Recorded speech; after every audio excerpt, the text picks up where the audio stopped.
Hi friends, ಎಲ್ಲರೂ ಹೆಂಗಿದ್ದೀರಾ? ರೂಪವತಿ ಸೌಮ್ಯಳ ಕತೆ. ಇದು ತುಂಬಾ ಇಂಟರೆಸ್ಟಿಂಗ್ ಆಗಿದೆ. ಕೊನೆ ತನಕ ನೋಡಿ. ತನ್ನ ಆಸೆಗಳು ತೀರದೇ ಇದ್ದಾಗ ಆಕೆ ಏನೆಲ್ಲಾ ಮಾಡಿದ್ಲು ಅನ್ನೋದನ್ನ ಈ ಕಥೆಯಲ್ಲಿ ತಿಳ್ಕೊಳ್ಳಿ. ನಾನು ಈ ಕಥೆನ ನಿಮಗೆ ಯಾಕೆ ಹೇಳ್ತಿದ್ದೀನಿ ಅಂದ್ರೆ, ಇಂಥ ಘಟನೆಗಳು ನಾಳೆ ದಿನ ನಿಮ್ಮ ಜೀವನದಲ್ಲೂ ಎದುರಾಗಬಹುದು. ಆವಾಗ ನೀವು ತುಂಬಾ ಹುಷಾರಾಗಿರಬೇಕು. ನಮ್ಮ ಚಾನೆಲ್ನ ಹೊಸದಾಗಿ ನೋಡ್ತಿರೋರು ಸಬ್ಸ್ಕ್ರೈಬ್ ಮಾಡ್ಕೊಳ್ಳಿ, ಲೈಕ್ ಮಾಡಿ, ಶೇರ್ ಮಾಡಿ. ಇನ್ನು ಡೈರೆಕ್ಟ್ ಆಗಿ ಕತೆಗೆ ಹೋಗೋಣ ಬನ್ನಿ. ನನಗೆ ಆನಂದ್ ಸರ್ ಜೊತೆ ಕಳೆದ ದಿನಗಳೇ ನೆನಪಿಗೆ ಬರ್ತಿದ್ದವು. ಮೈಯೆಲ್ಲ ಒಂಥರ ವಿಪರೀತ ನೋಯ್ತಿತ್ತು. ಹಾಗೆ ಯೋಚನೆ ಮಾಡ್ತಾ ಮಾಡ್ತಾ ಮಲಗಿಬಿಟ್ಟೆ. ಸಾಯಂಕಾಲ ಅಮ್ಮ ಬಂದು ಎಬ್ಬಿಸಿದ್ಲು, ಆದ್ರೆ ನನ್ನ ಕೈಯಲ್ಲಿ ಏಳೋಕೆ ಆಗ್ಲಿಲ್ಲ. ಭೀಕರ ಜ್ವರ ಬಂದ್ಬಿಟ್ಟಿತ್ತು. ರಾತ್ರಿ ಏನೋ ಸ್ವಲ್ಪ ತಿಂದು ಮಾತ್ರೆ ತಗೊಂಡು ಮಲಗಿದೆ, ಆದ್ರೆ ಜ್ವರ ಕಮ್ಮಿ ಆಗ್ಲೇ ಇಲ್ಲ. ಮಾರನೇ ದಿನ ಡಾಕ್ಟರ್ ಬಂದು ನೋಡಿ ಒಂದು ಇಂಜೆಕ್ಷನ್ ಕೊಟ್ಟು ಹೋದ್ರು. ರಾತ್ರಿನೂ ಇನ್ನೊಂದು ಇಂಜೆಕ್ಷನ್ ಮಾಡ್ಬೇಕಾಗುತ್ತೆ, ಯಾರ ಕೈಲಾದ್ರೂ ಮಾಡ್ಸಿ ಅಂತ ಆ ಇಂಜೆಕ್ಷನ್ ಕೊಟ್ಟು ಹೋದ್ರು. ಆದ್ರೆ ನಮ್ಮ ಮನೇಲಿ ಯಾರಿಗೂ ಇಂಜೆಕ್ಷನ್ ಮಾಡೋಕೆ ಬರ್ತಿರಲಿಲ್ಲ. ಅಮ್ಮ ಪಕ್ಕದ ಮನೆಯವರನ್ನ ಕೇಳಿದಾಗ, ನಮ್ಮ ಆನಂದ್ ಸರ್ ಇದ್ದಾರಲ್ಲ, ಅವರಿಗೆ ಮಾಡೋಕೆ ಬರುತ್ತೆ ಅಂದರಂತೆ. ಅಮ್ಮ ತಕ್ಷಣ ಸರ್ ಮನೆಗೆ ಹೋದ್ರು. ನಮ್ಮ ಅಮ್ಮನ್ನ ನೋಡಿ ಸರ್ಗೆ ಒಂದು ನಿಮಿಷ ಎದೆಯಲ್ಲಿ ನಡುಕ ಶುರುವಾಯ್ತು. ಇವಳ್ಯಾಕೆ ಇದ್ದಕ್ಕಿದ್ದಂತೆ ಇಲ್ಲಿಗೆ ಬಂದ್ಲು ಅಂತ ಗಾಬರಿಯಲ್ಲೇ, ಬನ್ನಿ ಅಮ್ಮ, ಒಳಗಡೆ ಬನ್ನಿಯೇ ಅಂತ ಕರೆದ್ರು. ಅದಕ್ಕೆ ಅಮ್ಮ, ಏನಿಲ್ಲ ಸರ್, ನಮ್ಮ ಹುಡುಗಿಗೆ ಜ್ವರ ಬಂದಿದೆ. ಡಾಕ್ಟರ್ ಇಂಜೆಕ್ಷನ್ ಕೊಟ್ಟಿದ್ದಾರೆ, ನೀವು ಸ್ವಲ್ಪ ಮನೆ ಕಡೆ ಬಂದು ಇಂಜೆಕ್ಷನ್ ಮಾಡ್ತೀರಾ ಅಂತ ಕೇಳಿದ್ಲು. ಅದಕ್ಕೆ ಸರ್, ಸರಿ ಅಮ್ಮ, ನಾನು ಊಟ ಮುಗಿಸಿ ಬರ್ತೀನಿ ಅಂದ್ರು. ಅಮ್ಮ ಮನೆಗೆ ಬಂದು ನನಗೆ ಇಡ್ಲಿ ತಿನ್ನಿಸಿದ್ಲು. ಸ್ವಲ್ಪ ಹೊತ್ತಾದ ಮೇಲೆ ಆನಂದ್ ಸರ್ ಬಂದ್ರು. ಅಮ್ಮ ಅವರನ್ನ ನಾನು ಮಲಗಿದ್ದ ರೂಂಗೆ ಕರ್ಕೊಂಡು ಬಂದ್ಲು. ಇರಿ ಸರ್, ಕುಡಿಯೋಕೆ ನೀರು ತರ್ತೀನಿ ಅಂತ ಅಮ್ಮ ಅಡುಗೆ ಮನೆಗೆ ಹೋದಳು. ಸರ್ ನನ್ನ ಹತ್ತಿರ ಬಂದು ನೆತ್ತಿ ಮುಟ್ಟಿ ಜ್ವರ ಎಷ್ಟಿದೆ ಅಂತ ನೋಡಿದ್ರು. ಮೈಯೆಲ್ಲ ಕೆಂಡದ ತರ ಕಾಯ್ತಿದೆ ಕಣಮ್ಮಿ ಅಂದ್ರು. ನಾನು ತಕ್ಷಣ, ಇಲ್ಲಿ ಆ ತರ ಎಲ್ಲಾ ಕರಿಬೇಡಿ ಸರ್ ಅಂದೆ. ಅಷ್ಟರಲ್ಲೇ ಅಮ್ಮ ಬಂದ್ರು. ಏನೂ ಆಗಲ್ಲ ಬಿಡಿ, ಕಮ್ಮಿ ಆಗುತ್ತೆ ಅಂತ ಹೇಳಿ ಸರ್ ನನಗೆ ಇಂಜೆಕ್ಷನ್ ಮಾಡಿದ್ರು. ಆಮೇಲೆ ಒಂದಿಷ್ಟು ಜಾಗ್ರತೆಗಳನ್ನು ಹೇಳಿ ಅಲ್ಲಿಂದ ಹೊರಟ್ರು. ನಾನು 1 ವಾರ ಕಾಲೇಜಿಗೆ ಹೋಗ್ಲೇ ಇಲ್ಲ. ಈ ಮಧ್ಯೆ ಸರ್ ಅವಾಗವಾಗ ಮನೆ ಕಡೆ ಬಂದು ಹೆಂಗೆ ಇದೆ ಮಗಳಿಗೆ ಅಂತ ವಿಚಾರಿಸಿಕೊಂಡು ಹೋಗ್ತಿದ್ರು. ಇದರಿಂದ ಅವರು ನಮ್ಮ ಅಮ್ಮ ಅಪ್ಪನಿಗೂ ತುಂಬಾ ಹತ್ತಿರ ಆದ್ರು. ಆಮೇಲೆ ನಾನು ಕಾಲೇಜಿಗೆ ಹೋಗೋಕೆ ಶುರು ಮಾಡಿದೆ. ಸರ್ ನನ್ನ ನೋಡಿದಾಗಲೆಲ್ಲ ನನಗೆ ತುಂಬಾ ನಾಚಿಕೆ ಆಗ್ತಿತ್ತು. ಅವರು ನನಗೆ ಕಣ್ಣಲ್ಲೇ ಸೈಟ್ ಹೊಡೆಯೋರು, ಫ್ಲೈಯಿಂಗ್ ಕಿಸ್ ಕೊಡೋರು. ಹೀಗೆ ಕೆಲವು ದಿನಗಳು ಕಳೆದು ಹೋದವು. ಇನ್ನು 1 ತಿಂಗಳಲ್ಲಿ ಫೈನಲ್ ಎಕ್ಸಾಮ್ಸ್ ಇತ್ತು. ಸರ್ ಹತ್ತಿರ ಹೋಗಿ ಯಾವ ರೀತಿ ಪ್ರಿಪೇರ್ ಆಗ್ಬೇಕು ಅಂತ ಒಂದ್ಸಲ ಕೇಳೋಣ ಅಂತ ಅವರ ರೂಮ್ಗೆ ಹೋದೆ. ಸರ್ ಎಲ್ಲ ಇಂಪಾರ್ಟೆಂಟ್ ಕ್ವೆಶ್ಚನ್ಸ್ ಹೇಳಿ, ನಿನಗೆ ಏನಾದ್ರೂ ಅರ್ಥ ಆಗಲಿಲ್ಲ ಅಂದ್ರೆ ನಾನು ಹೇಳ್ಕೊಡ್ತೀನಿ, ಮನೆಗೆ ಬಾ ಅಂದ್ರು. ನಾನು ಸರಿ ಅಂತ ನಸುನಗುತ್ತಾ ಬಂದೆ. ಆಮೇಲೆ ಕೆಲವು ದಿನ ನಾನು ಮತ್ತು ನನ್ನ ಫ್ರೆಂಡ್ಸ್ ಜೊತೆಯಾಗಿ ಟ್ಯೂಷನ್ಗೆ ಹೋಗಿ ಎಕ್ಸಾಮ್ಸ್ಗೆ ಚೆನ್ನಾಗಿ ಪ್ರಿಪೇರ್ ಆದ್ವಿ. ಒಂದು ದಿನ ನಮ್ಮ ಅಮ್ಮ ಮತ್ತು ಅಪ್ಪ ಸಂಬಂಧಿಕರ ಮದುವೆ ಇದೆ ಅಂತ ತುಮಕೂರಿಗೆ ಹೊರಟಿದ್ರು. ನನಗೆ ಎಕ್ಸಾಮ್ಸ್ ಇದ್ದಿದ್ದರಿಂದ ಓದ್ಕೋಬೇಕು ಅಂತ ನಾನು ಹೋಗ್ಲಿಲ್ಲ. ನನ್ನ ತಮ್ಮನ್ನ ನನಗೆ ಜೊತೆಯಾಗಿ ಇಟ್ಟು ಅವರೆಲ್ಲ ಊರಿಗೆ ಹೋದ್ರು. ಆ ದಿನ ನಾನು ಟ್ಯೂಷನ್ನಲ್ಲಿ ಫ್ರೆಂಡ್ಸ್ಗೆ ಹೇಳಿದೆ, ಅಮ್ಮ ಅಪ್ಪ ಮನೇಲಿ ಇಲ್ಲ, ಊರಿಗೆ ಹೋಗಿದ್ದಾರೆ ಅಂತ. ಆಮೇಲೆ ಸ್ವಲ್ಪ ಹೊತ್ತು ಓದ್ಕೊಂಡು ಮನೆಗೆ ಬಂದ್ವಿ. ಮಾರನೇ ದಿನ ಮಧ್ಯಾಹ್ನ ಊಟ ಆದ್ಮೇಲೆ ನನ್ನ ತಮ್ಮ ಆಟ ಆಡೋಕೆ ಅಂತ ಹೊರಗಡೆ ಹೋದ. ನಾನು ಸರ್ನ ನೋಡೋಣ ಅಂತ ಸ್ವಲ್ಪ ಮುಖ ತೊಳೆದುಕೊಂಡು ನೀಟಾಗಿ ರೆಡಿಯಾಗಿ ಹೊರಟೆ. ಅದು ಮಧ್ಯಾಹ್ನದ ಟೈಮ್ ಆದ್ರಿಂದ ರಸ್ತೆಯಲ್ಲಿ ಯಾರೂ ಇರಲಿಲ್ಲ. ಸರ್ ನನ್ನ ನೋಡಿ ಶಾಕ್ ಆದ್ರು. ಏನಮ್ಮ ಈ ಟೈಮ್ನಲ್ಲಿ ಬಂದಿದ್ದೀಯಾ ಅಂದ್ರು. ನನಗೆ ಏನು ಹೇಳ್ಬೇಕೋ ಗೊತ್ತಾಗದೆ, ಸುಮ್ಮನೆ ನಿಮ್ಮ ಜೊತೆ ಮಾತಾಡೋಣ ಅಂತ ಬಂದೆ ಸರ್ ಅಂದೆ. ಸರ್ ತಕ್ಷಣ ನನ್ನನ್ನ ಎಳೆದು ಅವರ ತೊಡೆ ಮೇಲೆ ಕೂರಿಸಿಕೊಂಡ್ರು. ಹೇಳು, ಏನ್ ಸಮಾಚಾರ ಅಂದ್ರು. ಏನೂ ಇಲ್ಲ, ಮನೇಲಿ ಅಮ್ಮ ಕಡೆ ಯಾರೂ ಇಲ್ಲ, ಅದಕ್ಕೆ ನನ್ನ ಪ್ರೀತಿಯ ಸರ್ ಹತ್ತಿರ ಬಂದೆ ಅಂತ ನಾಚಿಕೆಯಿಂದ ಅವರ ಎದೆ ಮೇಲೆ ತಲೆ ಇಟ್ಟುಕೊಂಡೆ. ಸರ್ ನಿಮಗೊಂದು ವಿಷಯ ಹೇಳ್ಬೇಕು ಅಂದೆ. ಏನದು ಅಂತ ಕೇಳಿದ್ರು. ಈ ಎಕ್ಸಾಮ್ಸ್ ಮುಗಿದು ಹೋದ್ರೆ ನಾನು ನಿಮ್ಮನ್ನ ಆಮೇಲೆ ಸಿಗೋಕೆ ಆಗಲ್ಲ, ಇವತ್ತೊಂದೇ ನನಗೆ ಸಿಕ್ಕಿರೋ ಚಾನ್ಸ್ ಅಂತ ಹೇಳಿ ನಾನು ಸರ್ಗೆ ಸಂಪೂರ್ಣವಾಗಿ ಶರಣಾಗಿಬಿಟ್ಟೆ. ಆ ಕ್ಷಣದಲ್ಲಿ ನಾನೇನು ಮಾಡ್ತಿದ್ದೀನಿ ಅನ್ನೋ ಪ್ರಜ್ಞೆಯೇ ನನಗಿರಲಿಲ್ಲ. 1 ಅರ್ಧ ಗಂಟೆಯ ನಂತರ ಇಬ್ಬರು ಸುಸ್ತಾಗಿ ಮಲಗಿದ್ವಿ. ನಾನು ಸರ್ ತಲೆ ಸವರುತ್ತಾ, ಈ ನೆನಪುಗಳು ನನ್ನ ಲೈಫ್ ಲಾಂಗ್ ಹಂಗೆ ಇರುತ್ತೆ ಸರ್ ಅಂದೆ. ಅದಕ್ಕೆ ಅವರು, ನಿನ್ನ ಲೈಫ್ಗೆ ಮುಂದೆ ಯಾರು ಬರ್ತಾರೋ ಗೊತ್ತಿಲ್ಲ, ಆದ್ರೆ ನೀನು ಮಾತ್ರ ನನಗೆ ತುಂಬಾ ಸ್ಪೆಷಲ್ ಅಂದ್ರು.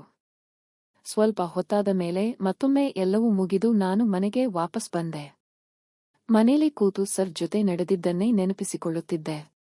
ಎಕ್ಸಾಮ್ಸ್ ಬಂತು, ಎಲ್ಲ ಚೆನ್ನಾಗಿ ಬರೆದೆ. ಇನ್ನ ಸಾಕು ಓದಿದ್ದು ಅಂತ ಅಪ್ಪ ಅಂದ್ರು. ಎಕ್ಸಾಮ್ಸ್ ಮುಗಿದಿದ್ದರಿಂದ ನಾನು ಮನೇಲೇ ಇರ್ತಿದ್ದೆ. ಅಮ್ಮ ನನಗೆ ಅಡುಗೆ ಮತ್ತು ಮನೆ ಕೆಲಸಗಳನ್ನೆಲ್ಲ ಕಲಿಸಿಕೊಟ್ಲು. ಟಿವಿ ನೋಡೋದು, ಫ್ರೆಂಡ್ಸ್ ಜೊತೆ ಫೋನ್ನಲ್ಲಿ ಮಾತಾಡೋದು ಇದೇ ನನ್ನ ದಿನಚರಿಯಾಗಿತ್ತು. ಈ ಕಡೆ ಅಪ್ಪ ನನಗೋಸ್ಕರ ಮದುವೆ ಗಂಡು ಹುಡುಕುತ್ತಿದ್ದರು, ಆದರೆ ಯಾವುದೂ ಸರಿಯಾಗಿ ಸೆಟ್ ಆಗ್ತಿರಲಿಲ್ಲ. ಒಂದು ದಿನ ಶನಿವಾರ ನಾನು ತಲೆಸ್ನಾನ ಮಾಡಿ ಮುಗಿಸಿ ದೇವಸ್ಥಾನಕ್ಕೆ ಹೋಗಿದ್ದೆ. ಸ್ವಲ್ಪ ಹೊತ್ತು ಅಲ್ಲೇ ಕೂತು ಆಮೇಲೆ ಮನೆಗೆ ಬಂದೆ. ನಮ್ಮ ಮನೆಗೆ ಒಬ್ಬರು ಹಿರಿಯ ವ್ಯಕ್ತಿ ಬಂದಿದ್ರು. ಅಮ್ಮ ಅವರನ್ನ ನಿಮ್ಮ ಅಪ್ಪನ ಹಳೆ ಫ್ರೆಂಡ್ ಅಂತ ಪರಿಚಯಿಸಿದ್ಲು. ನಾನು ಒಳಗೆ ಹೋಗ್ತಿದ್ದ ಹಾಗೆ ಅವರು ನನ್ನನ್ನೇ ದಿಟ್ಟಿಸಿ ನೋಡ್ತಿದ್ರು. ನಮ್ಮ ಅಪ್ಪ, ಇವಳು ನನ್ನ ದೊಡ್ಡ ಮಗಳು, ಹೆಸರು ಸೌಮ್ಯ ಅಂತ ಪರಿಚಯ ಮಾಡಿದ್ರು. ನಾನು ಅವರಿಗೆ ನಮಸ್ತೆ ಅಂಕಲ್ ಅಂದೆ. ಮಗಳು ಏನು ಓದಿದ್ದಾಳೆ ಅಂತ ಅವರು ಕೇಳಿದ್ರು. ಇಂಟರ್ PUC ವರೆಗೂ ಓದಿದ್ದಾಳೆ ಕಣ್ರೋ, ಇನ್ಮೇಲೆ ಮದುವೆ ಮಾಡ್ಬೇಕು ಅನ್ಕೊಂಡಿದ್ದೀನಿ ಅಂತ ಅಪ್ಪನೇ ನೇರವಾಗಿ ಹೇಳಿಬಿಟ್ರು. ಮದುವೆ ಅನ್ನೋ ಮಾತು ಕೇಳಿ ನಾನು ನಾಚಿಕೆಯಿಂದ ಒಳಗಡೆ ಹೊರಟು ಹೋದೆ. ಅವರೆಲ್ಲೋ ಹಳೆ ಕತೆಗಳನ್ನು ಮಾತಾಡ್ತಿದ್ರು. ಆಮೇಲೆ ಊಟಕ್ಕೆ ಟೈಮ್ ಆಯ್ತು. ನಾನು ಅಡುಗೆ ಮನೆಗೆ ಹೋಗಿ ಅಮ್ಮನಿಗೆ ಊಟ ಬಡಿಸೋಕೆ ಹೆಲ್ಪ್ ಮಾಡಿದೆ. ಊಟ ಎಲ್ಲ ಮುಗಿದ ಮೇಲೆ ಅಪ್ಪನ ಫ್ರೆಂಡ್ ಎಲೆ ಅಡಿಕೆ ಜಗಿಯುತ್ತಾ ಅಪ್ಪನ ಜೊತೆ ಮಾತಾಡ್ತಿದ್ರು. ಸ್ವಲ್ಪ ಹೊತ್ತಾದ ಮೇಲೆ ನಮ್ಮ ಅಮ್ಮನನ್ನು ಅಲ್ಲಿಗೆ ಕರೆದ್ರು. ಅಮ್ಮ ಬಂದ ತಕ್ಷಣ ಅಪ್ಪನ ಫ್ರೆಂಡ್ ಹೀಗಂದ್ರು, ನನಗೊಬ್ಬ ಮಗ ಇದ್ದಾನೆ, ಚೆನ್ನಾಗಿ ಓದಿಕೊಂಡಿದ್ದಾನೆ. ಮಂಡ್ಯದಲ್ಲಿ ನಮ್ಮದೇ ಸ್ವಂತ ರೈಸ್ ಮಿಲ್ ಇದೆ, ಅದನ್ನ ಅವನೇ ನೋಡ್ಕೊಳ್ತಿದ್ದಾನೆ. ಅವನಿಗೆ ಯಾವುದೇ ತರಹದ ಕೆಟ್ಟ ಅಭ್ಯಾಸಗಳಿಲ್ಲ. ನಿಮ್ಮ ಮಗಳನ್ನ ನೋಡಿದಾಗಿನಿಂದ ಇವಳನ್ನೇ ನನ್ನ ಮನೆಗೆ ಸೊಸೆಯಾಗಿ ಮಾಡ್ಕೋಬೇಕು ಅಂತ ಆಸೆ ಆಗ್ತಿದೆ. ನಿಮ್ಮ ಹುಡುಗಿ ಅಚ್ಚುಕಟ್ಟಾಗಿ ಮಹಾಲಕ್ಷ್ಮಿ ತರ ಇದ್ದಾಳೆ ಅಂದ್ರು. ಈ ಮಾತು ಕೇಳಿ ನಮ್ಮ ಅಮ್ಮ ಅಪ್ಪನಿಗೆ ಆನಂದ ತಡೆಯೋಕೆ ಆಗ್ಲಿಲ್ಲ. ಆಮೇಲೆ ಅವರು ಅವರ ಫ್ಯಾಮಿಲಿ ಬಗ್ಗೆ ಎಲ್ಲ ಇನ್ನುಳಿದ ವಿಷಯಗಳನ್ನು ಹೇಳಿದ್ರು. ಸಾಯಂಕಾಲ ಹೊರಡುವಾಗ ಒಳ್ಳೆ ದಿನ ನೋಡ್ಕೊಂಡು ಮುಂದಿನ ವಾರನೇ ಅಧಿಕೃತವಾಗಿ ಹೆಣ್ಣು ನೋಡೋ ಶಾಸ್ತ್ರಕ್ಕೆ ಬರ್ತೀವಿಯೇ ಅಂತ ಹೇಳಿ ಹೊರಟ್ರು. ಅಮ್ಮ ತಕ್ಷಣ ನನ್ನ ಹತ್ತಿರ ಬಂದು, ನೀನು ತುಂಬಾ ಅದೃಷ್ಟವಂತಿ ಕಣಮ್ಮೀಯ ಅಂತ ಪ್ರೀತಿಯಿಂದ ಮುದ್ದು ಮಾಡಿದ್ಲು. ಕರೆಕ್ಟಾಗಿ 15 ದಿನಗಳ ನಂತರ ಅವರು ಹೆಣ್ಣು ನೋಡೋಕೆ ನಮ್ಮ ಮನೆಗೆ ಬಂದ್ರು. ಆ ಹುಡುಗನ ಹೆಸರು ಗಿರೀಶ್ ಅಂತ ಗೊತ್ತಾಯ್ತು. ಮನೇಲಿ ಎಲ್ಲಾ ವಿಷಯಗಳನ್ನ ಹುಡುಗನ ಅಪ್ಪನೇ ಮಾತಾಡ್ತಿದ್ರು. ಹುಡುಗ ಮಾತ್ರ ಮುಗುಮ್ಮಾಗಿ ಕೂತಿದ್ದ, ಏನು ಮಾತಾಡ್ತಿರಲಿಲ್ಲ. ನಾನು ಎಲ್ಲರಿಗೂ ಕಾಫಿ ತಂದುಕೊಟ್ಟೆ. ಹುಡುಗನಿಗೂ ಕಾಫಿ ಕಪ್ ಕೊಟ್ಟು ಅವನ ಕಣ್ಣುಗಳನ್ನ ನೇರವಾಗಿ ನೋಡಿದೆ. ಅವನು ಸಣ್ಣದಾಗಿ ಒಂದು ಸ್ಮೈಲ್ ಕೊಟ್ಟ. ನಾನು ದೂರ ಬಂದು ಕೂತ್ಕೊಂಡೆ. ಆ ಕಡೆಯವರಿಗೆ ನಾನು ತುಂಬಾ ಇಷ್ಟ ಆದೆ. ನನ್ನನ್ನ ಒಳಗಡೆ ಕರಕೊಂಡು ಹೋದ್ರು. ಅಮ್ಮ ಓಡಿ ಬಂದು, ನಿನಗೆ ಹುಡುಗ ಇಷ್ಟ ಆದನ ಅಂತ ಕೇಳಿದ್ಲು. ನಾನು ಹೂಂ ಅಂತ ತಲೆ ಅಲ್ಲಾಡಿಸಿದೆ. ಅಮ್ಮ ಖುಷಿಯಿಂದ ಹೊರಗಡೆ ಹೋಗಿ ಹುಡುಗಿಗೂ ಓಕೆ ಇದೆ ಅಂತ ಹೇಳಿದ್ಲು. ಮದುವೆ ದಿನಾಂಕನ ಮುಂದಿನ ತಿಂಗಳೇ ಫಿಕ್ಸ್ ಮಾಡಿದ್ರು. ಅಮ್ಮ ಅಪ್ಪ ಮದುವೆ ಕೆಲಸಗಳಲ್ಲಿ ಬ್ಯುಸಿಯಾದ್ರು.